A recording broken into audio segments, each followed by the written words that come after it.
अभी जो हमारा नेक्स्ट टॉपिक है बेटा, जिसमें हम लोग NFIA को कवर करने वाले हैं, जिसको बोलते हैं net factor income from abroad. अब इस चीज़ को थोड़ा सा डिटेल में समझना बेटा। मैंने जब क्लास में पढ़ाना शुरू किया था तो उसी टाइम पे मैंने आपको 4 फैक्टर्स ऑफ प्रोडक्शन के बारे में बताया था, जिसमें मैंने कहा था बेटा लैंड, कैपिटल, उसके बाद हम लोगों ने बात की थी लेबर, और लास्ट में हमने बात की थी एंटरप्रेन्योर के बारे में।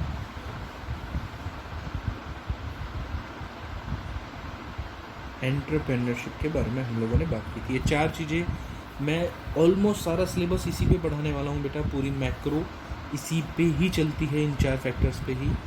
देखो, लैंड को और कैपिटल को अगर मैं बोलूँ बेटा, तो इसको हम लोग प्रॉपर्टी बोलते हैं। ये मैं पहले बता चुका हूँ पिछली क्लासेस में आपको। अगर लैंड पे हम लोग बात करें बेटा, तो लैंड पे एक अमाउंट पे होता है जिसको हम लोग बोलते हैं रेंट। कैपिटल पे होता है इंटरेस्ट।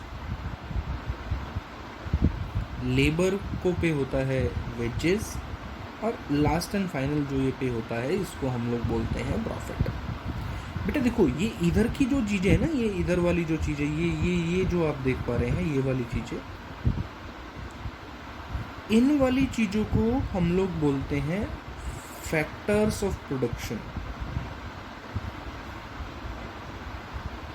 और इन फैक्टर्स ऑफ प्रोडक्शन से जो अर्निंग हुई है, ये इधर वाली चीज़ें आपकी बारी बेटा, ये वाली चीज़ें, इनसे जो अर्निंग हुई है इनको बोलते हैं, क्योंकि ये इनकम है और ये फैक्टर से मिली है, तो इसको बोलते हैं हम लोग फैक्टर इनकम। देखो, हमने एक वर्ड तो मैच कर लिया है, ये देखो यहाँ पे फैक्टर इनकम, फैक्टर इनकम। तो इसका मतलब इस वाले टॉपिक में एक बात तो समझ में आ गई कि हमें रेंट, इंटरेस्ट, वेजेस और प्रॉफिट की ही बात करनी है। चलिए में ही बात करें बेटा, तो देखो फैक्टर इनकम तो हमारा मैच हो गया, यहाँ से और वहाँ से हमने मैच कर लिया कि इसको बोलते हैं भाई फैक्टर इनकम। अब इससे आगे अगर हम लोग अपने टॉपिक को थोड़ा सा और बढ़ाएं, तो हम जान पाएंगे बेटा कि ये जो फैक्टर इनकम है, जो मैंने ऊपर लिखा है, ये कुछ ऐसा लिखा है, फैक्टर इनकम फ्रॉम एब्रॉड। मैंने ये वर्ड ऊपर लिखा है बेटा, और ये नेट वर्ड भी लिखा है, लेकिन मैं इसको थोड़ा सा अभी लिख नहीं रहा था, चलो कोई नहीं। NFIA मतलब N स्टैंड फॉर नेट, फिर फैक्टर, फिर इनकम, और फ्रॉम वर्ड अलग से आया है, और लास्ट में है एब्रॉड। एब्रॉड मतलब फॉरेन कंट्रीज। तो ये जो रेंट, इंटरेस्ट, वेजेस, प्रॉफिट आपको मिला है, ये आपको फॉरेन कंट्रीज से मिला है।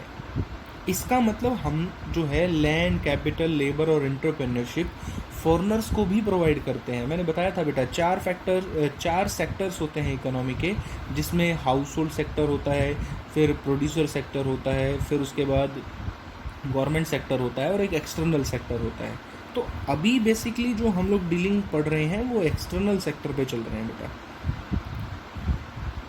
तो एक्सटर्नल सेक्टर को हम लोग 4 चीज़ें प्रोवाइड करते हैं। जैसे मान लीजिए गूगल कंपनी है बेटा, अगर ये गूगल कंपनी इंडिया में आ जाए, तो इसमें इंडिया में जो लैंड प्रोवाइड करेंगे ये हम लोग ही प्रोवाइड करेंगे, और बदले में इस लैंड पे वो हमें रेंट पे करेगी। अब ये गूगल कंपनी इंडिया में आई है, तो इसको लेबर भी इंडियन ही प्रोवाइड होंगे, इंडियन लेबर यहाँ पे काम करेंगे, तो वो जो वेजेस है फिर उसको पे करेगी गूगल कंपनी। अगर इसको हम लोग मनी की भी बात करें, तो हमारे इंडियन बैंक से इसको पैसा देने वाले हैं बेटा, तो वो हो गई आपकी कैपिटल, फिर उस पर ये पे कर देगी इंटरेस्ट। तो मतलब ये सारी चीज़ें भी हम लोग ही इनको पे करते हैं।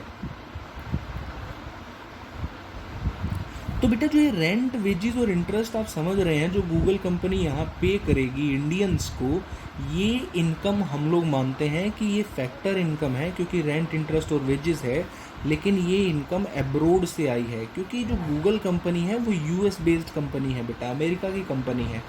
तो वो जो रेंट, वेजेस और इंटरेस्ट हमें मिला है वो एब्रोड से मिला है। हमारे यहाँ का लोकल का रेंट, इंटरेस्ट, वेजेस नहीं है बेटा, ये सारी पेमेंट जो है ये हमें गूगल कंपनी ने पे की है और वो यूएस की है, इसका मतलब ये अब्रोड से आया है। That's why we called it factor income from abroad. अभी मैं नेटवर्ड यूज़ नहीं कर रहा बेटा, इसलिए मैंने नेटवर्ड को हाइड कर लिया है। फैक्टर इनकम फ्रॉम अब्रोड, हमने इसको ये बोला है। चलिए, अगर इसी में ही हम लोग आगे बात करें तो आप ये कहेंगे सर कोई ऐसी कंपनी होगी जो इंडिया की होगी और अब्रोड में होगी। तो मैंने बोला बेटा जैसे रिलायंस कंपनी है, इसके प्लांट अब्रोड में भी हैं। तो रिलायंस कंपनी भी ऐसे ही बेटा दूसरे देश में, अगर मान लो इसने यूएस में प्लांट ओपन कर रखा है तो ये भी यूएस में जाके लैंड यूज़ कर रही है, लेबर यूज़ कर रही है और आपका कैपिटल यूज़ हो रहा है, तो ये भी सारी चीज़ें यूज़ कर रही है। तो ये भी फिर वही रेंट पे करके आ रही है, वेजेस भी पे करके आ रही है और इंटरेस्ट भी पे करके आ रही है। अब ये चीज़ें पे करके आ रही है तो ये भी फैक्टर इनकम ही, लेकिन ये अमेरिकन्स के लिए फैक्टर इनकम है। तो ये इंडिया से पे हुई है, इसलिए इसको बोला जाता है factor income paid to abroad.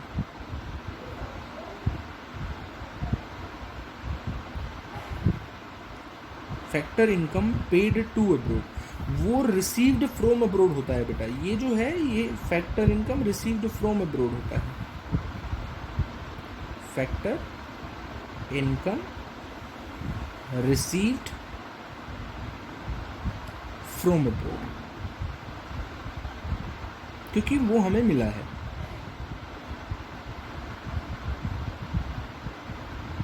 यही है बेटा फैक्टर इनकम फ्रॉम अब्रोड भी बोल देते हैं, और मैंने एक नया वर्ड यूज़ कर दिया रिसीव्ड, ताकि समझ में आ जाए कि ये रिसीव्ड है और ये पेड है, बस इतना सा है। चलिए दोबारा से रिपीट कर रहा हूँ बेटा, हम लोग एक टॉपिक पढ़ रहे हैं NFIA, जिसमें हम लोग बोलते हैं net factor income from abroad.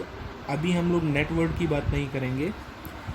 सबसे पहले हमने जाना कि फैक्टर इनकम क्या होती है। तो फैक्टर इनकम क्योंकि 4 फैक्टर ऑफ प्रोडक्शन होते हैं, लैंड, फिर उसके बाद कैपिटल, लेबर और एंटरप्रेन्योरशिप। लैंड पे रेंट, इंटरेस्ट, वेजेस और प्रॉफिट पे होता है, तो इन सब चीज़ों को फैक्टर इनकम बोला जाता है, और ये फैक्टर ऑफ प्रोडक्शन थी। अगर हम लोग बात करें बेटा फैक्टर इनकम का, हमको पता चल गया कि rent, interest, wages, profit factor income होती है, लेकिन ये फैक्टर इनकम मिली कहाँ से? फ्रॉम अब्रोड, दूसरे देश से मिली। तो जैसे गूगल कंपनी अमेरिका की है, इंडिया में आके उसने प्लांट खोला हुआ है, तो वो इंडिया में रेंट, इंटरेस्ट, वेजेस, प्रॉफिट दे के जाएगी, मतलब वो हमें अमेरिका से सारी चीज़ें मिल रही है, रेंट, इंटरेस्ट, वेजेस, तो उसको बोलते हैं factor income received from abroad. ऐसे ही कोई अमेरिकन कंपनी या इंडियन कंपनी अमेरिका में है, जैसे रिलायंस अमेरिका में काम कर रही है, तो वो वहाँ पे रेंट, इंटरेस्ट, वेजेस, प्रॉफिट दे के आएगी, मतलब factor income paid to abroad. अब मैं कहूँ बेटा आपने रिसीव किया था 1 लाख, आपने पे कर दिया 70,000, तो बचा कितना? 30,000। जो ये बचा है इज नोन एज नेट बेटा, net factor income from abroad. मतलब कुल मिला के बाहर से आपके पास कितना आया? फ्रॉम अब्रोड, मतलब कुल मिला के एग्रीगेट आपके पास बाहर से कितना आया है। आया तो पूरा 1 लाख था, लेकिन चला भी तो गया, तो इसका मतलब नेट कितना बचा आपके पास? नेट बचा आपके पास 30,000। इसका मतलब एक चीज़ तो क्लियर हो गई बेटा कि जो NFIA है, ये 2 चीज़ों का डिफरेंस होता है, जिसमें से पहली चीज़ है factor income received from abroad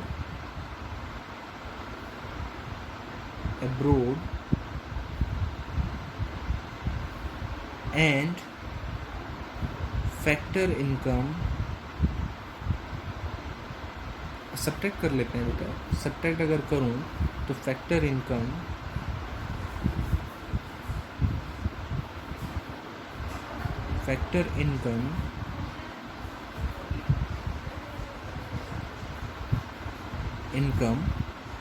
paid to abroad. मतलब 2 बातें आ गई, factor income received from abroad and factor income paid to abroad, एक नहीं ये दो दो चीज़ें हैं। तो NFIA जो है बेटा वो डिफरेंस होता है, रिसीव हुई थी हमारे पास 1 लाख और पे हुई थी 70,000, दोनों के डिफरेंस को किया तो is known as NFIA, net factor income from abroad.